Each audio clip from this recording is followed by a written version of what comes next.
Heck of a week last week, Mickey. Market indices down 3-ish% for the weeks. Didn't look like there was really anything that was going to cause it to move up. What did you see? You know, we had some good earnings early in the week, and then later in the week, we had Google and Apple. Google especially did not make their estimates and got hit. Apple, their earnings were good, but their phone shipments were down, which was pretty much expected.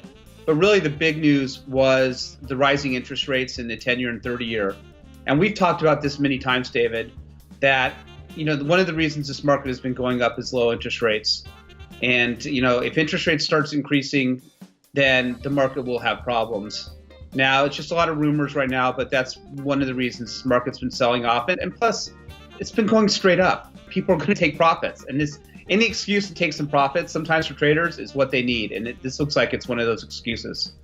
It's interesting you call it based on rumors and speculation at this point. So I guess if anybody's thinking now's the time to take some money out of stocks and put it somewhere else, I'm guessing you're saying it's too soon to tell.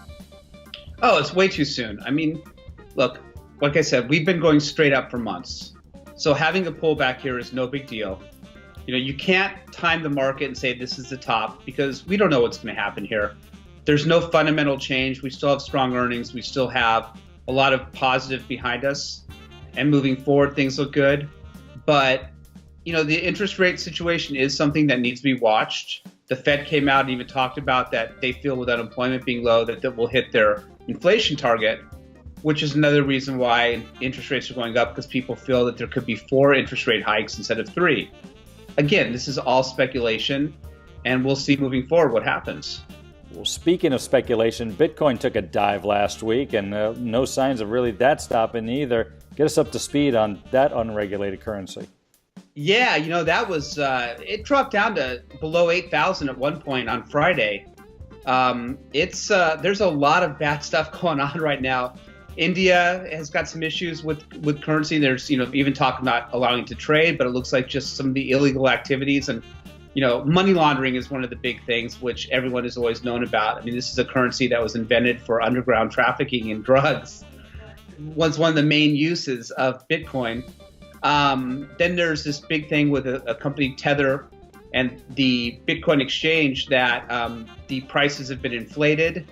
So there's all types of things. And then there was a big raid on Friday. A wallet, I think it was like $530 million worth of Bitcoin was stolen in Japan. So yeah, it's, again, you're talking this unregulated currency of the wild, wild west. And, it's great when we went up to 18,000. Now all of a sudden it's, at 8,000, people are like, what the heck's going on? And there's just a lot of stuff out there that makes you, again, wonder about the validity of this thing as a true currency and maybe just a trading vehicle, which it seems to be more and more every day. Yeah, it almost is truly video games for sure. Thanks for that update, Mickey. Okay, we know the Feds are going to meet in March. They'll talk about interest rates then. What happens between now and then? What upcoming news events do you think, that we've got on the horizon that could affect stocks and markets one way or the other? I think we're going to see a lot of volatility based on economic reports, meaning that you'll see one report that says inflation's not moving higher and the market will shoot up. And then maybe a week later, you'll see one that says inflation is moving higher and the market will sell off. So it's going to bounce around a lot. And then you'll have Fed governors talking, and one will say, oh, interest rate hikes are going to be imminent. And another one will say, well, we're not sure. So from past history, I believe we'll see some volatility here. But, I think we get maybe some more selling. And there's still a lot of money on the sidelines. There's a lot of computer programs that are looking to buy these really strong stocks on these 5-10% pullbacks. And we've seen a lot of, every time we sell off, we get buying. And the economy's not weaker. We're not looking at a recession. So I have a hard time believing that this market run is over. But there could be a little pain. And you know what? That's okay. We've had a lot of gain. Well, I guess we'll be ready for a little wilder ride than what we've seen recently. And as we do, I know that there will be investors that'll have some consternation, just a lot of anxiety as to what to do. You're always gracious with your time. Let's get your contact information out there again so people can get a hold of you. It's Mickey, Mickey, at Envestim, ENVESTIM.com. Follow us on Facebook. I do the daily updates about the market.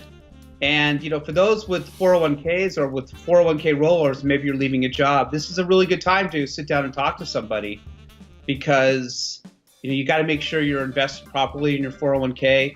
Or if you're leaving your job, what you do with your 401k, whether it be moving into a new company, which honestly I never recommend, but opening an IRA, you want to make sure you set it up properly. So this is when you should be talking to a professional. Mickey, thanks as always for your time. We'll see you on Facebook and on Twitter at Envestim1. Have a good one. We'll talk next week. Thank you, David.